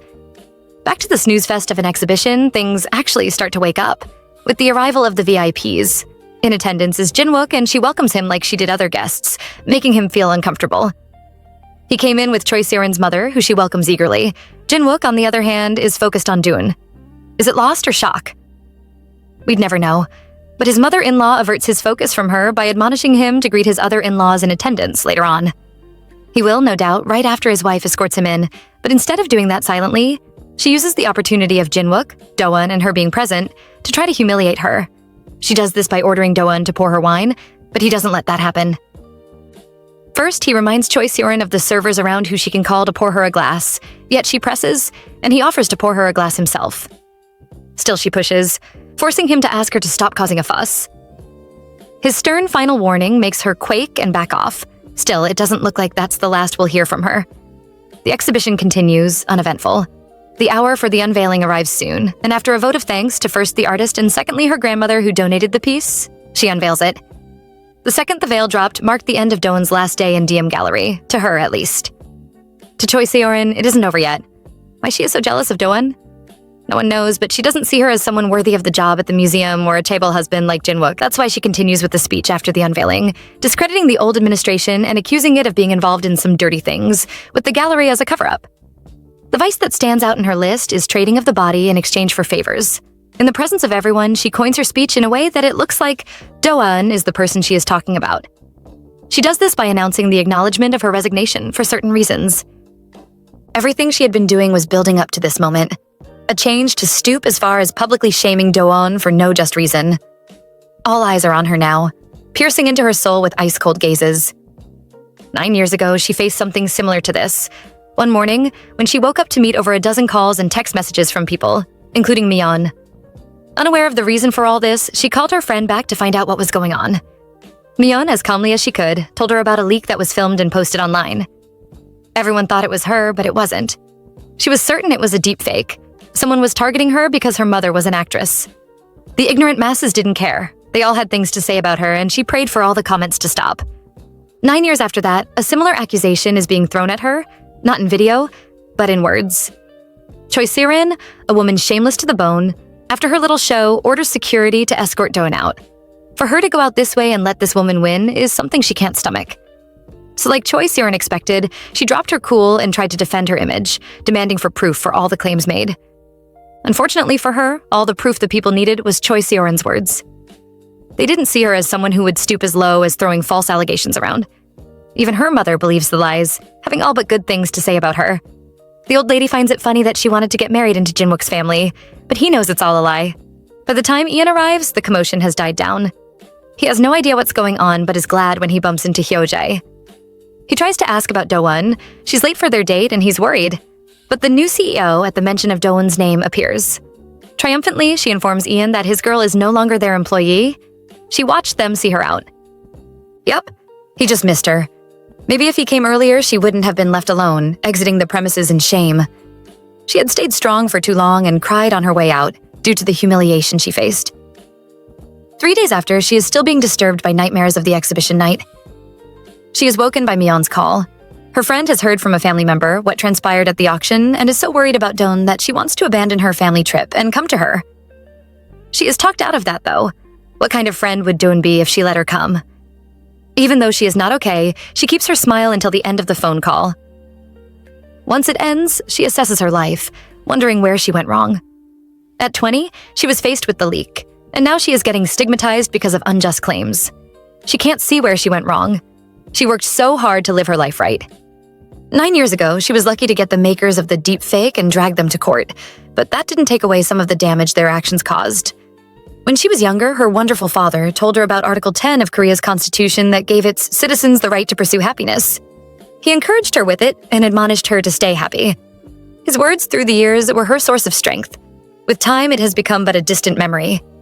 She is deeply hurt, thinking there is no reason left for her to feel strong. Nevertheless, fate sees different. Awaking her from the bed with the ring of a doorbell. Doyeon, confused, wonders who is at her door. She hadn't told her family about this. She wasn't expecting anyone. Even so, she feels relieved when she hears Ian's voice. Quickly, she opens up and he tells her he came because he thought she needed him. He confesses he missed her, a phrase that melts her heart. As soon as their eyes met, a million questions came into her head. Yet the only thing she chooses to say is that she missed him too. Few days back, right after she humiliated Dawn, Choi Seorin soaked in all that had happened, unaware that she was being watched. When she was finally alone, her rival appeared to ask her why she did all she did. She dodged the question, though, not minding how carelessly Dawn spoke to her, as she had made up her mind that she wasn't going to reveal the truth. A truth that started to build up since few years ago at an upper-class party. Choi Seorin was in attendance, younger and very happy to see her crush, Jinwook, the director of Grand Hotel, in attendance. She approached him and tried to start a chat with him, but he dismissed her swiftly. Back then, he was in a relationship with Dawn. She had just arrived and he went to greet her. Seeing her all dressed up and cute-looking, Choi Seorin saw the level she had to get to bag a man like Jinwook. Since her birth, she had always gotten what she wanted. She wasn't willing to lose him. She had to wait. But a time came when Grand Hotel needed her grandmother's help. Without hesitation, she begged her grandmother to invest in the hotel, promising to take responsibility for the investment by getting married to Jinwook. That's how she got him. It's sick, but unfortunately for her, his heart remained with Dawn. That didn't matter, though. She robbed another woman of a man who rightfully belonged to her. That was enough thrill for her. Although she kept the real reason for her actions in, she taunted Do-won by reminding her that she initially wanted to quit, and she should be thanking her for granting her wish. She also accused her of wanting to snag a man above her class with nothing but looks, helping her to know all she did was because of Jinwook. To Do-won, that was utterly shameful, and she called Choi Seorin a child for her actions. In her eyes, she was a brat who specialized in throwing tantrums. For calling her vulgar, she questioned how clean the woman herself thought she was. Aside the loan shark money she was born into, she had nothing. True, still, that didn't move her. She ended up getting the last laugh, with insult-coated words she threw at her, including the reminder that she was no longer an employee at Diam and she was the new CEO. Yoon left that day shamefully, but Choi Seorin promised her she'd get her unemployment benefits, seeing as the stunt she pulled would hinder Do-won from getting a job. It looked like she won a contest her opponent had no interest in, and there was nothing that could be done to stop her. But in her heart of hearts, her win didn't feel like one. Present-day Seoul, Ian notices the liquor bottles littered in her room and asks Do-won how she is feeling. It doesn't take too long for her to break down and ask him to help her forget her pain. Like a genie, he helps her out with a rather warm night. At the end of the warmth, she thanks him for finding her, confessing she is happy and finally breaking down when he gives her the permission to. Curious, she asks for the real reason why he came to see her. He replies that he came here because he foresaw her breakdown and urges her to let it all out. Acting as her safe space, the pair pass the night in each other's arms. The morning starts even warmer than their night, with Ian offering to whip up something for her to eat when they get out of bed. She craves sandwiches, her go-to meal whenever she is feeling sad or happy. He is stunned that it isn't alcohol. Nevertheless, all he needs is her recipe and he'll make it for her. She does as he asks and sits back to watch him go. When he is done, Dawn is surprised that it looks exactly like she had described. She takes one bite and is overwhelmed by a feeling of nostalgia. Her dad used to make her a sandwich and promised to make her one whenever she was bummed. That memory causes tears to leak from her eyes, but he stops her, stating that her tears might ruin the taste. Away from her, she wants to know why he is in Seoul. He says he was transferred to Seoul, and she concludes his early arrival probably had nothing to do with her. To her surprise, like he read her mind, he reminds her that she told her he'd come to Seoul, and this is him fulfilling that promise. His presence definitely helps relieve her stress. Later that night, they get intimate again. Eventually, he puts her to sleep, giving him time to roam around for a bit. While roaming, he has the leftover sandwich and is also taken aback by a feeling of nostalgia. This sandwich reminds him of the sandwich a woman gave him a few years ago when he was having a bad day. A bad day that began building up from the day he found out that his father used to cheat on his mother. He was a boy back then, young and unaware of the pain his mother faced on a daily basis. Their love is what probably kept them together. No one saw them separating, but there is a limit to the amount of emotional pain a person can take before they walk out of a relationship. There are many ways to walk out, and his mother chose death. She left Ian with her final words being, "I love you, Ian." Words that stung more when he attended her funeral. He wished he had done more to help his late mother, or at least noticed the pain she was going through. He wished he at least went with her when she offered to leave, and blamed himself for everything. It didn't take him too long to decide to join his mother, and by leaping off a bridge into the Hudson River. He was glad, though. The sight, the sea under the setting us, was a worthy last view for him. As soon as he made up his mind to leap off, there was a girl standing by him enjoying a tasty-looking sandwich. Her presence caught him off guard, and he was suddenly more focused on her than he was on his grief. The girl, noticing that she had his attention, offered him her last sandwich. She claimed it was her dad's special recipe and somehow got him to leave the ledge and settle down to munch it. Ian praised the sandwich for being delicious, and that made the strange girl very happy. Suddenly, he got curious and wanted to know if she came here often with her father. Her reply was negative. She actually came alone after finishing her college exam. She told him that her father passed away when she was young, a pain he could relate to. Hurriedly, he apologized for bringing it up. The girl soon noticed that he had loosened up, so she asked him why he was crying by the side of the bridge, and he told her everything. His story was similar to hers, no doubt, but she still popped that line that although everyone can be unhappy, everyone can also be happy. Every time she shared a sandwich with her father, he told her that her happiness was his everything, which meant that her being unhappy when he wasn't around would definitely make him unhappy in heaven. Could this girl be a younger Dawn? She ate that day, and pledged to be happy going forward, and wanted him to do same, as good fate for the parents they lost. The only thing he could remember from that day, aside the words she used to encourage him, was that she was Korean and she had baseball hat and glasses on, which made it hard for him to find her, no matter how hard he tried. Back in the present, days have gone by since Ian came to comfort Dawn, and she takes him to go see a temple. She took him there because she thought it was his first time, but is stunned to hear it isn't. It's all good, though. Plus, he notices that she is getting her vitality back and she looks as beautiful as ever. Cheekily, she tells him that her going through some tough time will never take her beauty away, and they both share a laugh. Initially, the plan was to stroll around, take a load of the view, when Ian remembers something he wanted to buy when he came here the first time. It's a tiger that walks with a magpie, that he saw in a popular anime, something called Jakoto. She's amused that he wanted something like that and wants them to go get it together when he gets an important business call and has to leave. She allows him go, and he promises to stop by in the evening, which is cool with her. Nevertheless, him having to leave doesn't stop her from wanting to get him the Jakoto, an item she finds almost as soon as she starts searching for it. It's so cute that she considers getting one for herself on this perfect afternoon. That feels less perfect when someone calls her by her name. That person introduces himself as Jinwook's personal secretary and tells her that Jinwook is waiting for her as they speak. She only came because he said he wanted to have tea with her, but with that tea, he rented the entire cafe and offers her chef-made sandwiches. He recalls her liking them. That's why she got this one for her, but it only reminds her of a distant memory of the time that she offered him a sandwich. But he refused. He saw it as messy and advises her to learn how to cook like other women. His words stung like bees then. So what's he trying to do now? Just to be sure, she interrogates him, wanting to know his real reason for asking to see her. Her first guess is that Choi Seorin sent him to make sure she's going through hell. He assures her it's not that, and apologizes deeply for his wife's actions. From the look in his eyes and the sound of his voice, she can tell he is being honest. He confesses that it was hard for him to see her humiliated, and what his wife did left him feeling infuriated. Oh, this is a first. He had never been the one to apologize on his own, and all his kind acts are starting to bug her. She is desperate to get to the bottom of the reason for his visit, getting it when he talks about him divorcing his wife.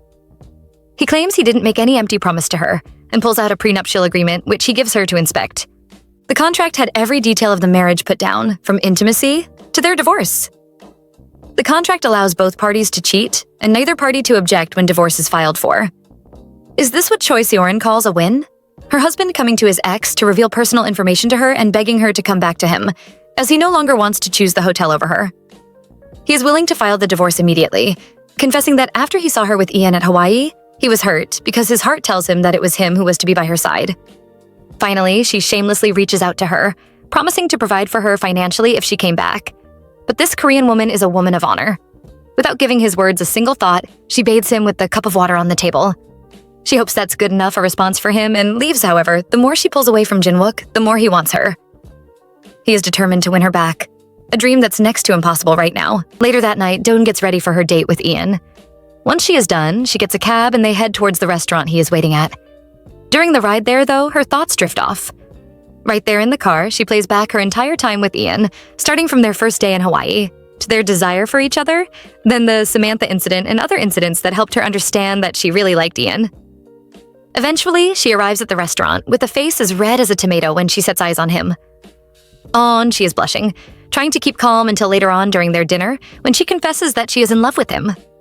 The confession is grand on all counts, and when she asks if he feels the same way, he responds by asking her out. No man can refuse a woman who confesses to him with the expression she had on her face. Even so, he wants her to know that she can't run away if she accepts him. Most of what she has been doing since day one is running away from him. Her mind helps her remember every time she bailed on him. Now he teases her, asking her to apologize for everything time she backed away, and she does after hesitating a bit. Her apology makes them officially a couple, with both of them hoping for the best to come from their union.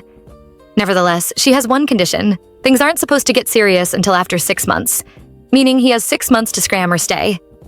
She admits to being very clingy and somehow annoying and chose that amount of time because she sees it as enough for him to determine whether they are actually into each other or it's just simple attraction. Secretly, this is her defense mechanism to make sure they don't get hurt, just in case. Still, before the 6 months period of grace runs out, if she sees that there is a need to end things, she promises him she would. He can see why. She wants him, no doubt, but she's afraid of what she'll have to risk to keep him. He accepts her conditions, so from dinner, they snag a room and spend the night there, both of them hoping they get more than 6 months together. When it's morning, though, he leaves her in bed because he has work to attend to, but admonishes her to sleep in some more. Downstairs, the office car waits for him, with his driver and Liam in it. Liam, for the sake of the company, asks him if he got any sleep, but his reply is negative. He still wants a rundown of his day, though, which he gets. The most interesting appointment for his day is his appointment with the Juhyang Apartment Association Committee. Juhyang Apartment is the last redevelopment area in a key location in Seoul. Securing the construction of this area will be a big boost for their status, and their company will be firmly established because of it. It's so big a deal that he knows Grand Jinwook's people will give all they get to secure it. Liam is more concerned with the benefit of the Kim's group, but he is focused on a love-stirred grudge with his girlfriend's ex. Yep. A part of him wants to beat Jinwook to this for grudge purposes, and he also plans to set a trap for the man, one he can't escape from. Liam sees no need for him to go this far, but he thinks otherwise. Ian is aware that Jinwook has been hovering around his lady, and wants to know why Liam hasn't reported that yet. Puzzled, he asks him how he knew, and he reveals that he had people tail the man. Now he wants to know what Ian plans to do. Claim her. He instructs Liam to send an invite to every political figure, including Jinwook and his wife, and members of Juhyang Apartment Association for the Kim's group's 50th anniversary. The dress code is included. He just wants to show the world who Doan's man really is. Later that night, the Ian and his lady get intimate again. But when they're done, he wishes to discuss something with her. The Kim's group's 50th anniversary. He asks her to do him a favor and attend as his partner that night, which is a hard ask, after she got humiliated and was accused of roaming around important figures. He gives her his word that he will be her shield for the anniversary night, the assurance she needed to agree to going with him. Days go by, nights pass, and it's time for the dinner. Both Ian and Do-eun are looking stunning, but she wins the night, in my book. She is so pretty that he thinks he needs to be a man worthy of her. The night continues flawlessly. The anniversary hall is on point. Dignitaries are in attendance, and Liam finally meets Do-eun in person. She is formal at first, but he encourages her to ease up with him. The men have to talk and leave her all by herself, but that's cool with her, though. It takes her a few minutes seeing how busy Ian is to guess he has the upper hand, when Liam suddenly approaches her to discuss. He tells her about Ian being famous because he is that sole heir to the Kim's group, and how he is certain she'll have opposition stacked if she wants him to really be hers. She takes the warning with a smile, playing cool when Ian joins them, eager to know what they were talking about. He thinks they are friends now, which might be overrating things, but she leaves it at that. Her thoughts are elsewhere, specifically on how Liam showed up alone. She wants to know where his date is, and surprisingly, it's Samantha. Really thought we heard the last of her. Do-eun is pissed to see this crazy woman in attendance, wondering what gave her the courage to show her face here so brazenly. Samantha is thinking same, but since the last time they met, she really hasn't gotten payback. Now is her opportunity. She is no longer the powerless woman from that day. She is Ian's woman and flaunts that to a bewildered Samantha. From confused, she switches to pissed, demanding to know why a woman of low status is in attendance. Liam tries to calm her down, but his efforts fail. She is too blinded in a jealousy-covered rage to notice that she is making everyone else uncomfortable. When the guests start switching halls due to discomfort, Do-eun is forced to chill and try to calm things down. She reminds Samantha that they aren't at her house, but at a cooperate meeting, and she has to act in like with that. But she refuses. She believes her family and the Kim's group are so intertwined that she can behave however she pleases here. Samantha argues that Do-eun is the one who needs to be checked, calling her a commoner who is trying to win Ian over with her body.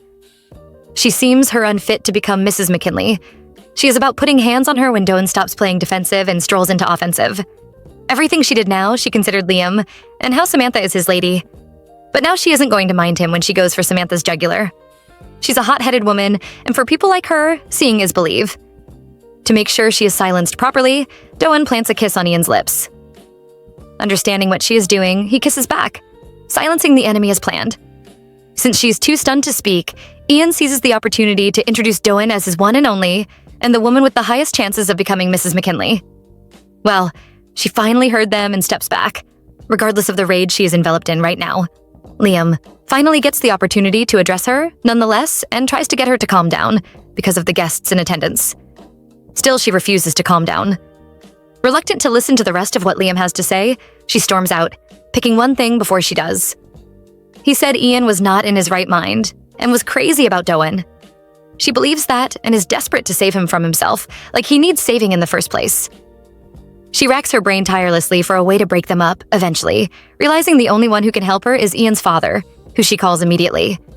The couple, unaware of the looming danger, journey to the top floor. Ian brought Do-eun here to show her the view from the highest point in the company building, and she loves it.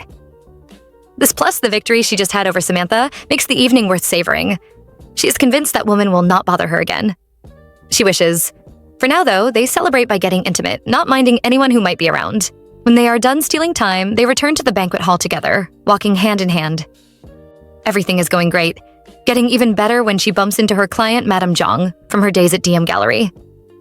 She is a VIP here and is curious to know how Do-eun has been faring since the exhibition. She soon notices Ian and gets butterflies at the thought of him and Do-eun becoming a couple. She thinks they are going to get married, and Ian surprised them both when he affirms that belief. He is glad he met someone like Madame Zhang today. She'll be the catalyst to spread the news far and wide, as she is a Cheoball social butterfly. Ian adds more praises to his queen, enough for Madame Zhang to tell later, but his lady thinks he is exaggerating. Meanwhile, he promises he isn't. Once he is done dropping the scoop, he leaves with Do-eun, but she has to leave him later to go redo her makeup in the powder room. On getting there, she meets an unpleasant surprise, a wounded Samantha, who she chooses to ignore. Her rival doesn't ignore her, however, trying so hard to make her feel Ian isn't hers, but failing throughout. Her unwillingness to give up eventually pays off when manages to strike a nerve by comparing her to Ian's first love.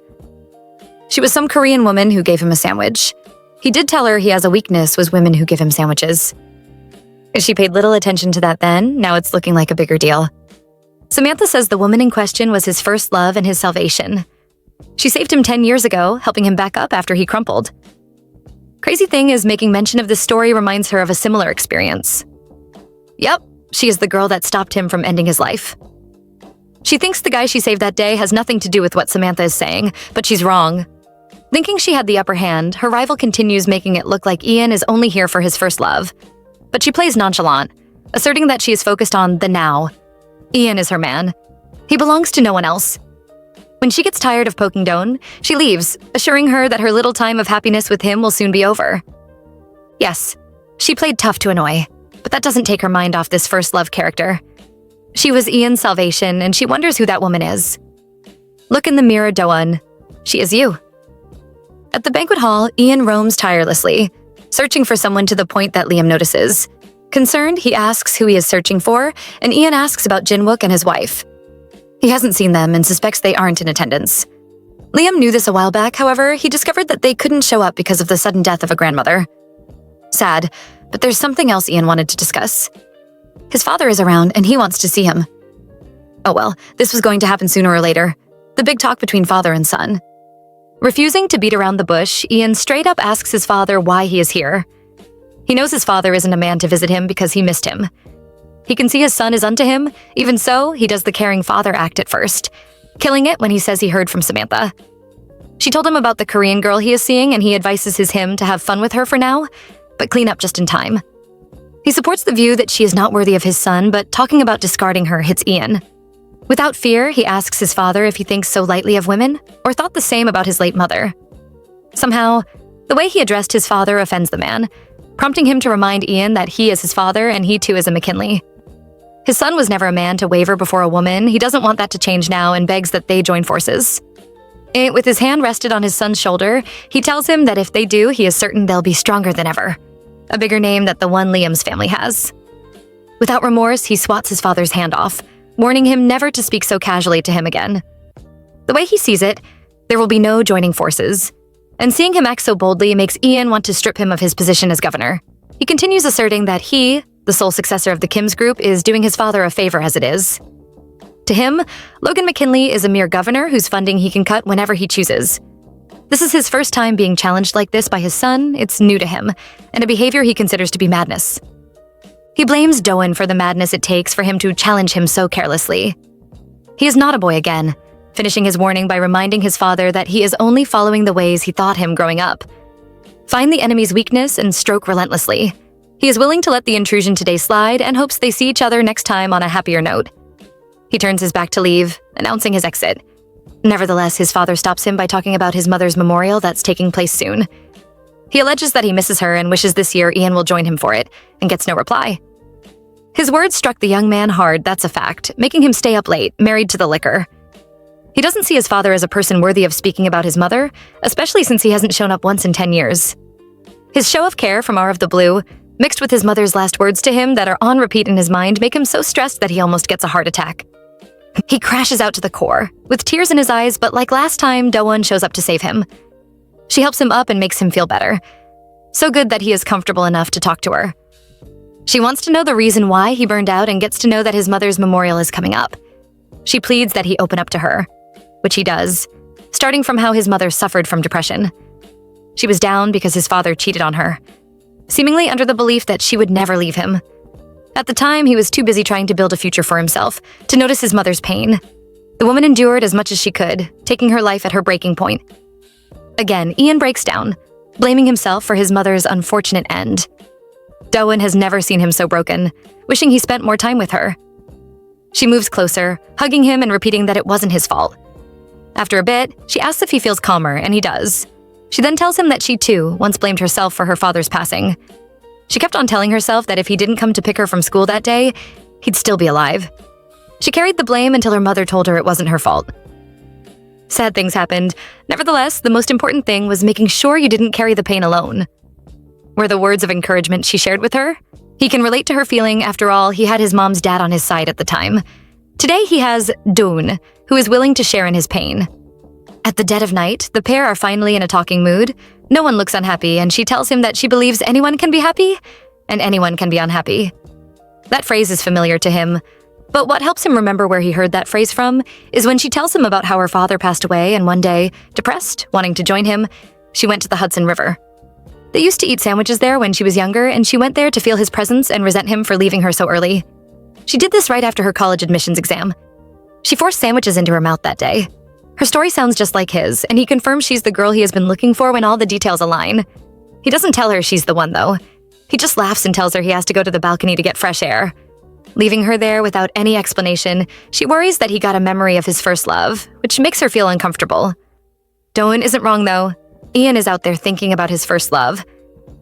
He is glad he finally found her. It's marveling that he doesn't tell her immediately, by the way, bottling up his joy instead. He says nothing. Miyeon canceled lunch arrangements with her, and she was eating alone. He wanted her to go on a sandwich date with her, but they were too far away for it to happen. Because he suggested, though, she ends up getting sandwiches. The problem is, every time she has a sandwich these days, she remembers Ian's first love. She is grateful that woman saved him and notes that she had a moment with Jinwook, disqualifying her if being jealous of Ian's first love. But she just can't help it. She gets bummed that she decides to go shopping to make her feel better. It's been long overdue and should be extremely boring and calming, but, drama always pops up from places we least expect it to.